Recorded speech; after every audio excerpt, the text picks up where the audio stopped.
being back in the presence of all the greats. I'll tell you this, the last time where I didn't see you, but I missed you, was in Australia a few years ago. Yeah. Somebody told me you at the expo. I was. And you know, and I walked around, but I never saw you, but I knew you were there. Yeah, cool. Yeah, it's been a minute for me and you. Yeah, what you been up to, man? What's going on? Just, business, trying to be healthy, stay healthy. Yeah. I'm in the wellness industry, of course, and so I'm just having fun doing that. Yeah. What do you do? What do you do in the wellness industry? I got like a pretty decent following. You see the little thing in the background.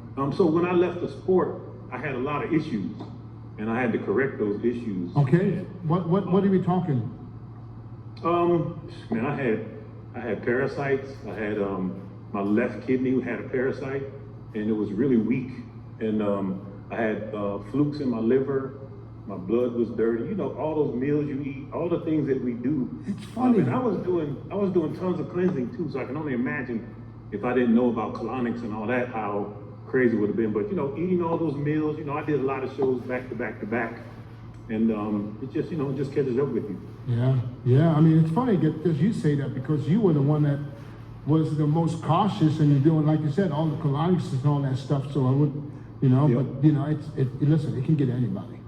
So the way you get parasites is, a lot of people think, only happens in third world countries and all that, which it pretty much happens everywhere. It's basically a parasite is a microbiome. They're friendly and unfriendly. So depending on your environment, we done been all over the world. So you just never know when you pick something up. I mean, I've done all kind of crazy photo shoots. And so I think I got a few of them, I did a photo shoot like a Green Beret type of photo shoot, and I was down in this ditch with water in it. I'm pretty sure I got a parasite from there, just knowing, how they go from one place to another. How did you detect them though? How did you find out? Oh, so that's the crazy part, doing what we do, you have to be in tune with your body. And I remember my last Arnold, we do what we do to dry out, and I took a third of a Diazide. I used to take them and divide them in 3, and took a third, and I peed like 22 times. I was like, something's not right. So that kind of sent something off in my head. Well, at the time I was injured, and so after the show, I went to a naturopath, and they do muscle testing and a lot of other tests. But muscle testing can tell you, that you actually have one, but it can't tell you what kind. And then a few months later, I met this guy. He had a machine called a Metatron. So it's like a bioimpedance, it's artificial intelligence. So it scans your whole being all the way down to your mitochondria and tells you, he was asking me, so you've been here, you've been there, he's telling me everywhere I've been in the world. How the hell do you know that? And so anyway, I told him, I said, well, scan my kidney. He scanned my kidney, and I said, somebody told me I had a parasite. And so it does like a total 3D scan of your whole body. And when it went to my kidney, it showed like a little black spot, and then he clicked on it, and then it said, whatever, the name of the parasite, some long word, and then, it's a kidney worm basically. And then you click on it again and tell you how you get it. And it says from eating raw fish, raw seafood. Well, at the time, I was dieting, and I was eating 8 to 12 ounces of raw tuna every single day for like 6 months straight. So I couldn't even get mad. I was like, well, that's exactly how you get rid of it. And so then I started trying to figure out, how do you get rid of it? And because it's an animal parasite, it's not even a human parasite. So you wouldn't get tested with the blood test or the blood test, it wouldn't even show up. They would have to do a zoology test on that machine that I use. And so you start Googling, how you get rid of it and all that. And so it's either kill the worm or take the kidney. And I was like, listen, my kidney is fine, let me just get rid of the worm. So then you start, so there's no prescription. Well, I found out now there are, but they're like, what do you call it, alternative use. But anyway, long story short, because I was done eating, I wanted to eat on my body anyway, so I just went on this whole trek. I kind of did it 180. Went on this whole trek, just wanted to be healthy. And, live to see my kids, have kids and grandkids. So, in that process, I learned about fasting and cleansing and herbs and all that type of stuff. And then, using other kind of frequency treatments and stuff like that. And that's how I ended up pretty crazy. Was that the reason for you retiring? Say that again? Was that the reason for you retiring from competition? Oh, no, bro, I got last place in that last round that I did. I'm 49 and a half. I was gonna retire at 50, that was my goal. And 49 and a half, I did the Coleman show, got fourth, and then the Arnold, I ended up getting 12 in last place or whatever it was. And I was injured. So I ruptured some fascia in the side of my leg, between my hamstring and my quad. I was getting golfing done. I had a bunch of scar tissue from over the years, and so this guy was more rolling and it was working. But I guess it just got too gross, tore out, and it ruptured the fascia, and my left leg swelled up, like right in the beginning of my prep. And so I was doing cryotherapy every day or every other day to keep the swelling down. And then I went to Poland, competed, came back into the normal, and like I told you, I took that little bit of diuretic and just dried myself. So when the injury got dry, it just stiffened up and I couldn't walk. I remember that night I wanted to go to bed, but I couldn't even stand up. So I just basically lay there and just kind of contemplated. I fell asleep. I woke up still in my sweatsuit with my number on and my clothes tucked and everything. And I was like, man, I can't continue. There's something going on. I could just feel it. And like I said, I found out that I was I had been before I actually found out, so after the show, when I died, started just eating everything, and I was craving gummy worms. Now I like gummy worms, but I had like an issue to it. I was like, everything was different. Because I had it like in all my drawers and everywhere. Come to find out I was deficient in a lot of the nutrients that you need for connective tissue. So my injury, my body was like consuming more collagen than I was taking in just to try to heal that injury. It ended up calcifying, crazy, long story. But I just went through those phases of what I'm gonna do now. I had 7 or 8 ways to make money when I was competing, and they all went away slowly but surely. And so I said, I have to reinvent myself. I said, but first I want to be healthy. And so I just went on this whole wellness training, anti-aging and all that. And stuff I was already doing, except for when I was doing it in the sport, I was putting as much garbage in as I was taking out.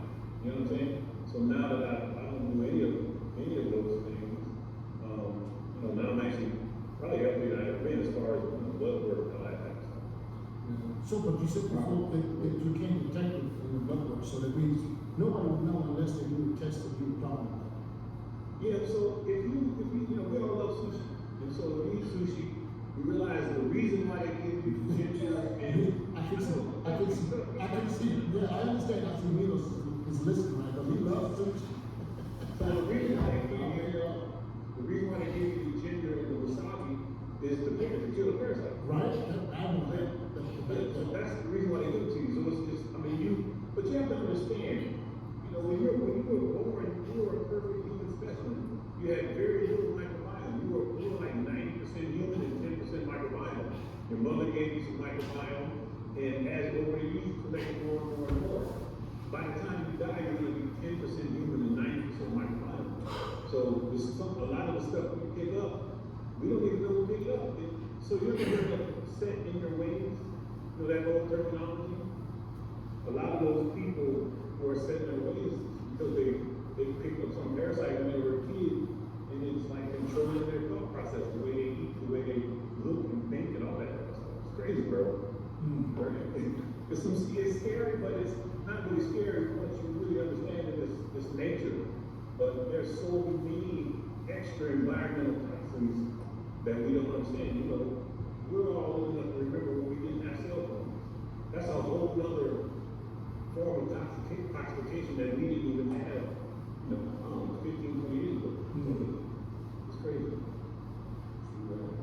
Milos, So you tell me you didn't have no wasabi and no ginger the whole time you Well, see, I wasn't eating it at the sushi restaurant. I was just eating it at home. And I didn't know, I know about parasites, but we never think it could happen to us. So I wasn't even thinking. So the thing when you get sushi, I was getting that really high grade sushi block, frozen. It was great. But then, I'm a bodybuilder, so I always know that there's levels to everything. So I searched on the internet one day and I found fresh tuna. Basically, they caught it yesterday, filleted it, put it in the FedEx and sent it to you. So I was eating, like, it was swimming 2 days ago. So it didn't go through a freeze that would possibly kill the parasites. So look, if it was some in there, you know, and that's how I ended up getting, I know for a fact, pretty much, that's how it happened. So, you know, the stuff that you get at the sushi restaurant, I mean, they scan and all that stuff, but, you know, I just was getting a 3-pound block of fresh tuna, thinking the fresher the better, and pretty much that's what you need. And can I tell you the story? Go ahead. Yes. I told you, but okay, here's the title. By the way, you look healthy. I do want to say you look young and healthy, so I commend you. But you were known with all these cryotherapy, colonics, red light saunas and all that stuff. I stopped doing colonics because of Tony. All right, but listen, and I'm gonna ask Tony and Chris, do you know how much actually tuna can cost? Yeah. Do you believe that one tuna can be $3 million? Yeah. I watch Wicked Tuna all the time. Yeah, but I had no idea. So listen, I got a good friend and a training partner, Hunter Campbell, UFC Chief Business Officer. He invites me for dinner, and I go there, and waiter is bringing a dish called $3 million tuna. So I just thought, $3 million, you know, it's a name. Just like you go salmon killer, sex on the beach, or whatever. Usually places have a stupid name, right? Yeah. So it's okay if $3 million tuna like that, you know, nice name, right? And I'm like, inhaling it like I'm at the all-you-can-eat sushi. And then I even hey, wait, can you bring me more of that 5 minutes? Because they're just like exaggerating because there's no way that this could be, right? I came home and I told my wife, you know what the stupid name for sushi? You know, it's not the name. It's a $3 million tuna. I said, what? So I Googled it, and sure it is. So it's like, imagine how stupid I was. I mean, like, oh my God, I apologize. But then this is probably. He was eating tuna worth $100,000. Hey, obviously you didn't pay a bill. You didn't get Yeah, no, but this is so embarrassing. Oh my God, so embarrassing. I end up being just a committed person as opposed to staying a village. But I understand that you played disappointing 12 or whatever on classic, but you were always on and one thing that strikes me always, your words when you were just asking, should I just stand me next to him? Stand me next to Ronnie. I hate, you know, for people to realize just how good you are. And I think that Chris and Dennis can confirm you're one of those old school, beautiful physiques with enough muscle mass to stand next to Ronnie and Chris and Kevin and everybody else. You know, so 49, yeah, sounds like, yeah, you should be competing. But then again, look at Dexter, right? Look at Vince Taylor. First year I competed against Albert Beckers, who was legitimately 61 years old. He was 1930. And in 91, he was 61 years old when he beat us all in Niagara Falls. You know, so I don't know.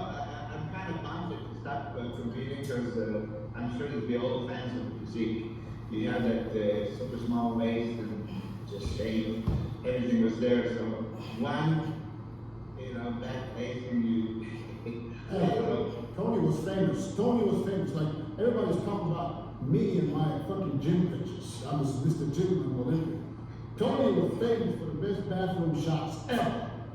He has he had some shots in his bathroom that scared the hell out of everybody. That was so crazy because that was, I don't say it was an accident, but it was, I was sending, you know, progress pictures, and I was kind of lazy. So I get up in the morning, and that was my bathroom because I get up and make my coffee or whatever. So, you know, I just go in there and just take the picture. Well, you know, the iPhone, you know, I had just got my iPhone really, and I was just like, well, bam. But it was me taking a picture of myself in the mirror. And I don't know, it just looked freaky, especially when I really started honing in on how to get in condition and be full at the same time. So it was always a direct that messed me up. I mean, I could never get that just right, because being so tall, it's just really hard to nail, but, there was some times where, man, I walked past the mirror, was like, well, damn. I knew I wasn't eating no carbs, I knew I was like, less than 100 grams of carbs, and I was so full from eating all those stuff and fats. And just the way that I trained, I was doing really high volume, kind of like Milos, not as crazy as Milos, that's insane, but just that type of training, the stuff that you used to take me through, just doing that type of stuff, it allows you to be round and full if you get your nutrients the right way. Did anybody follow me? Okay, I'm sorry. Wait, No, Tony, you don't, what's up, baby? Of course. How you been? Good. What's up, man? I just wanted to ask you, like, you started bodybuilding, what year? What was it? 88, 89, my first show was 89. Yeah, okay, so you had a stint of competition that you put together 2 years, but then you stopped, and then you slowly coming back into the sport. I remember you started coming up to Venice, and I prepared, for the Ironman and stuff. We was playing video games together. We had a good rapport with each other, hung out a lot of time and stuff. But can you take us through the process of, and the information about that you came, competed, injured yourself, and you think you're going to continue bodybuilding, but then, Doc, that helped you out, and, you was able to revamp yourself, revamp your career, and also, get on a main track of, start kicking some ass later on in life, finding out different ways for you to improve your body, and you did it. So, can you take us through that process? Yeah, you know how they say history repeats itself? So it doesn't repeat itself, but it definitely rhymes. So in 88, when I first went to the gym, there was a guy that I met, and he told me because I was so tall and skinny, don't try it, don't put your stage up, right? So that guy inspired me to train. And then when I tore my pec and I took 5 years off, and I said I was gonna go back and do the national, that same dude was like, man, you ain't trained in 5 years, you can't go back. And he inspired me again, so I had to give him credit for knowing what button to push with me, even though he may or may not do that, to make me say, okay, I know how to do it, so let me just do it. And I had to reinvent myself so many times in my life. I mean, even after I finished. And so the mentality is what you need to do what we do. And so I just started, getting small wins. I got my weight back up to like 275, 280. Because he said, well, train for 6 weeks first before you commit to doing the show. I said, okay, cool. And he tried to kill me, and because he was training me. And so 6 weeks later, he was like, yeah, you probably can do it. And that year I got 8th place. And when I got 8th place after being gone for 5 years, I was like, well, shit, I ain't even really feel off that much. Because I didn't really train for 5 years, and then I dieted for 13 weeks. I remember to qualify for the national, like I did a show, rope band show. It was the Atlantic or whatever, and it was like 4 dudes in the class, and I got second. I had, remember the doc in Louisiana? Yeah. Atlantic surgery. Yeah, so he did my surgery, right? And because I wasn't gonna get back on stage on that night or whatever. So anyway, I peeled the butterflies off and went out on stage. I had only been training like just a few weeks. I looked like crap, but I ended up getting 2nd place. And then I did the national, got 8th. And then that next year I started in January, getting ready for the nationals in November, and that's when I won my pro card. And then as soon as I turned pro, all the writers was like, this dude is too tall, skinny, he'll never be a good pro. You gotta be 300 pounds. And then I ended up signing, I won't say it was the wrong sponsor, but a sponsor that wasn't into the IFBB or the sport or something like that. And so I had a few years where I had to bump my head, trying to learn the ropes and all that. And then in 06, I finally brought something to the stage that made people pay attention. And then, won the Europa. And at that point, people started saying, Tony, has potential. And then I think I just kind of got lost mentally. Because you know how we start feeling ourselves. And so I think, I need to be humbled again. So I got humbled in 07. But I got sick of that show. Overdid it with the directs again, and you know, ended up, I think I got 14th or 15th. And then I lost my sponsorship right after that show. And so I was like, you know what? I'm gonna do every show until I get this shit right. So the next year, I started my diet in like November, and I think I did 11 shows that year in 08, and ended up placing top 5. And you know, after that, I started with Muscle Tech, and I started learning how to be a pro. So I think I really wasn't doing it right. Started really practicing my posing routines, and my performance, and my image, and all that type of stuff to you know, draw people. And that's, And you took my belly roll, see? of course. I mean, I spent so much time with you, Chris. You guys gotta realize how much of a fan. Okay, so Milos, I met you in '93 at the Olympia. Back in the day, I was bringing up the girl, but I met y'all in the gym what was it? Main Event Fitness down in the basement. And then, you know, Chris, I met you at the 92. You know, I actually met you before that, but that's when you like had this. All right, everybody. This was the push-up workout. 20 to 10, 70 seconds rest between each set. The date is 22nd of March, 2025. Till next time, see you. Bye. Yeah.